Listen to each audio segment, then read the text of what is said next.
अगला सवाल ये है आमिर, कि आप जानते हैं कि अपार्ट फ्रॉम दैट कि उन मुल्कों के अंदर दुनिया में ये 200 से ज़ायद ममालिक हैं इस खिताए अर्श के ऊपर दुनिया के, उन ममालिक में अपार्ट फ्रॉम दैट कि वहाँ के मुकामी लोग, मिसाल के तौर पे अमेरिका है तो अमेरिकन, अगर हम ये कहें जी बरतानवी लोग, यूके के अंदर तो बरतानवी लोग, उनकी जहां पे भी इनका अपना देसी अहमदी पहुंच गया है हिंदुस्तान पाकिस्तान से काम करने के सिलसिले में, नौकरी के सिलसिले में, कारोबार के सिलसिले में, तो इन्होंने ये चीज कर दी है कि जी हमारी जमात वहां होगी, जी अहमदियत का पौधा लग गया। ये चीज जहन में रखिएगा कि इस वक्त तक तकरीबन 200 ममालिक में, दुनिया की इस खिता अर्ज के ऊपर 200 ममालिक के अंदर अहमदियत जो माशाल्लाह। है ये तरक्की कर रही है, फैल रही है। तो हम्म। क्या हम इसे अहमदियत की सदाकत नहीं करार दे सकते? क्या ये अहमदियत की सदाकत नहीं है कि 200 मुल्कों में फैल गई?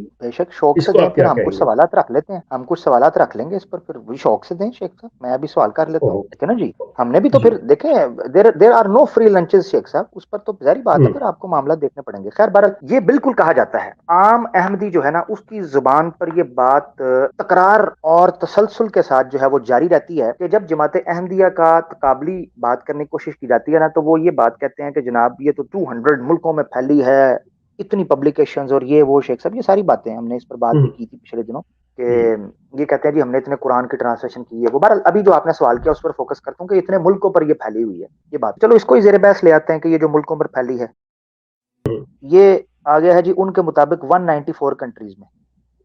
ठीक है जी, ये आ गया। अच्छा।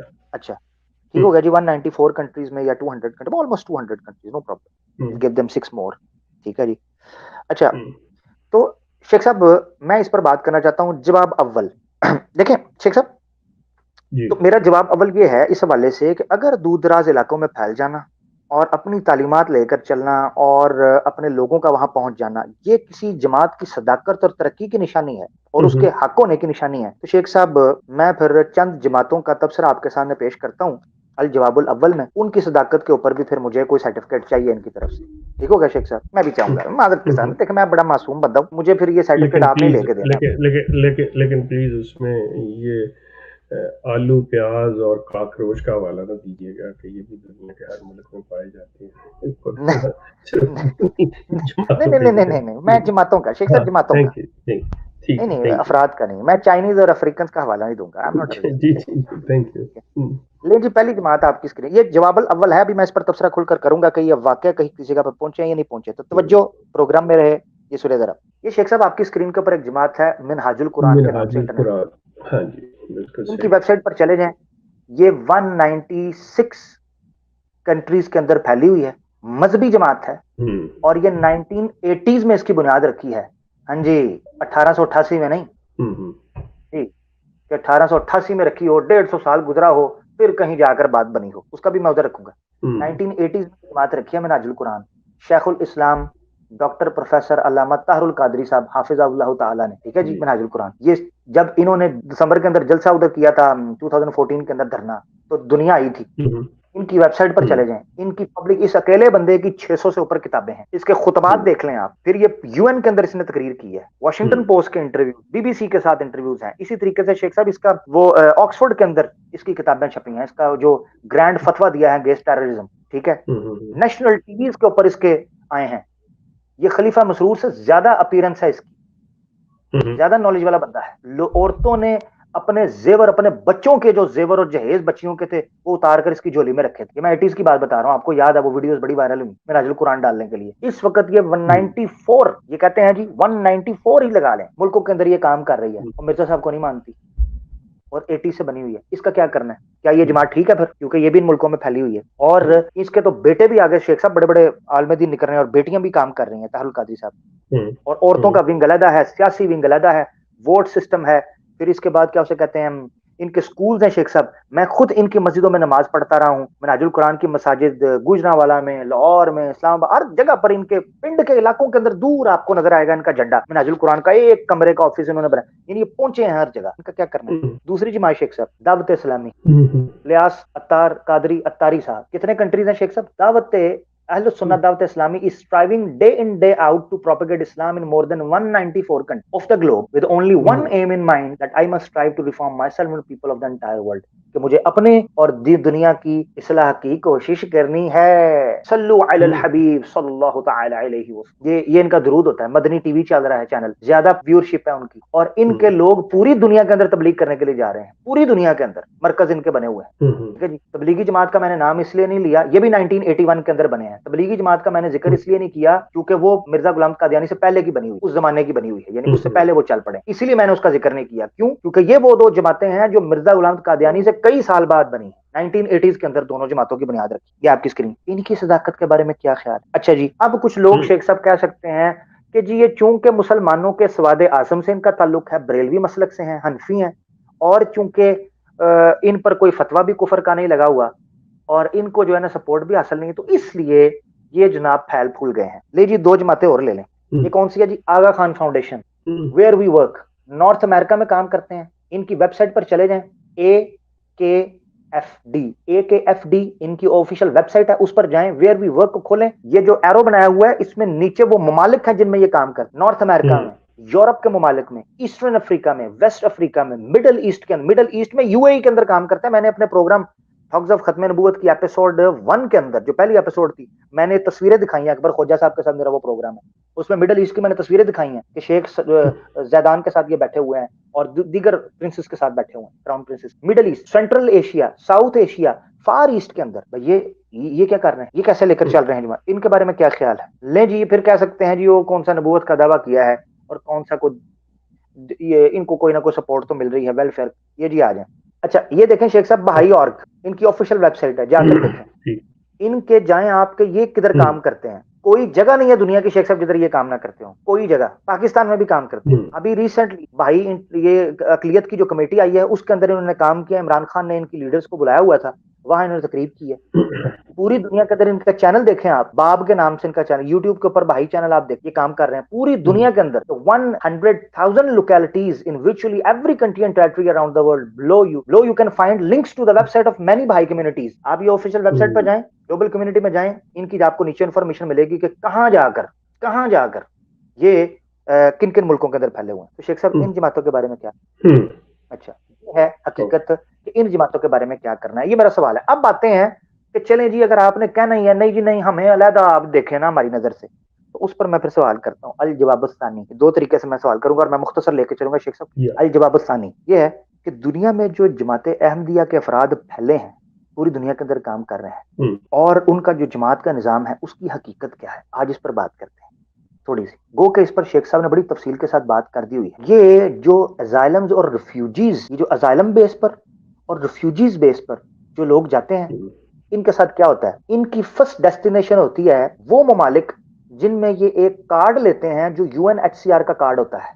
यूएन का कार्ड, वो कार्ड होता है टेम्परेरी रेजिडेंस का। मिसाल के तौर पर थाईलैंड के अंदर, सिंगापुर के अंदर, मलेशिया के अंदर, इस तरह के ममालिक के अंदर ये जाकर रेजिडेंस इख्तियार करते हैं। 1.5 साल 2-2 साल वहां ये खाक छानते हैं, जलील होते हैं। बकायदा मेरे पास लेटर्स मौजूद है और मैं पर्सनली ऐसे कादियानियों को जानता हूं। शेख साहब मेरी एक कुलीग थी, गोरी थी, न्यूयॉर्क, वो थाईलैंड के अंदर UN के ऑफिस में काम करती थी। उनके साथ एक दफा हमारी बात हो रही थी तो ये अहमदियों का केस आया। उन्होंने कहा ये 2-2 साल से 3-3 साल से जलील हो रहे हैं यहाँ पर, जमात कोई बैकअप नहीं कर रही, और 3 साल 4 साल बाद कहीं किसी का दाव लगता है तो वो कहते हैं जी इसको ऑस्ट्रेलिया भेज दो, इसको कनाडा भेज दो, इतने एक कोटा आया जी, इसको इतने अफ्रीका को भेज दो, इतने जनाब यूके में भेज दो, इतने जर्मनी के अंदर भेज दो, दो अफराद। इस तरीके से ये जमात टुकड़ों पर पलते हुए, उन चंदों की जो इंटरनेशनल कम्युनिटी देती है, उन टुकड़ों पर पलते हुए ये रिफ्यूज हासिल करके वहां जाते हैं, जालम लेते हैं, और ये कहते हैं जी हमारी जमात 200 मुल्कों में फैली हुई है, कहते हैं जी हम बड़ी तरक्की कर रहे हैं। ये हकीकत है। मैंने अपनी आंखों से लोगों को शेख साहब जेलों में सड़ते देखा है। UN का कार्ड पास है, थाई गवर्नमेंट ने उठा लिया, पासपोर्ट नहीं है पास, ठीक है, वीजा नहीं है पास। इसी तरीके से मलेशिया की जेलों के अंदर सैकड़ों कादियानी इस वक्त फंसे हुए हैं, इसलिए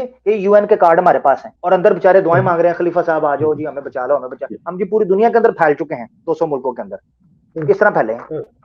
अगर आप इजाजत दें, सिर्फ यहाँ पे थोड़ी सी बात करता हूँ आपकी इसी बात। एक जुमला मैं मुकम्मल कर लूं, इसी में एक जुमला सिर्फ मुकम्मल कर लूं, उसके बाद आप जरूर करें बात। क्यों मैं अगले जवाब पर जी चलूंगा। जी, हाँ जी, जरूर। मुझे जर्मनी से एक दोस्त ने रब्ता, मुझे कहता है मैं कादियानियत छोड़ चुका हूं, मैं हल्फन ये बात कर रहा हूं, हल्फन, और मुझे किसी को जरूरत नहीं है कि जी उसको लेके आओ चैनल पर आप बात कर रहे हो, मैंने ये कह दिया, मेरे लिए मेरी जुबान काफी है।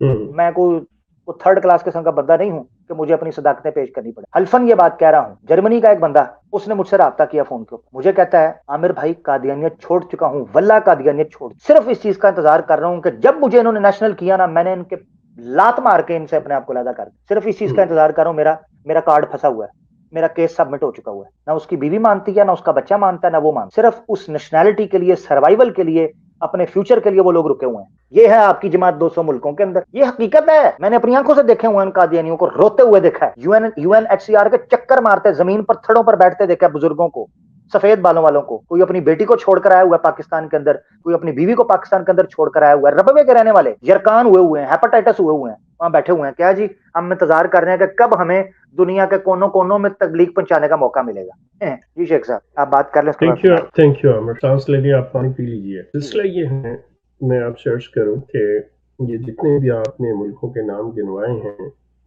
मलेशिया, इंडोनेशिया, श्रीलंका, बैंकॉक वगैरह, यहाँ पे जो बैठे हुए, सबसे पहले तो मैं ये वाजे कर दूं सुनने देखने वालों को कि ये जाते इस तरह से हैं कि ये लोग उन मुल्कों में जाके जब यूएनओ के तहत रेफ्यूज अप्लाई करते हैं, तो वहाँ पर ये अहमदिया कल्ट जो है, ये इनकी ज़मानत देता है कि ये वहाँ की मुकामी हुकूमतों के ऊपर बोझ नहीं बनेंगे और इनका सारा बोझ हम खुद उठाएंगे, जी क्योंकि बिल्कुल, वहाँ पे काम भी नहीं कर सकते और वहाँ हुकूमतें ये इनको जॉब नहीं कर कुछ सकते। या वेलफेयर वगैरह भी नहीं देती। आप अंदाजा करें कि ये कल्ट क्या खेल खेल रहा है। और ये वो जो लोग जो इनके लवाहकीन हैं, जिनके बाहर बैठे हुए हैं लोग, वो बड़ी अच्छी तरह से ये जानते हैं, बड़ी अच्छी तरह से जानते हैं।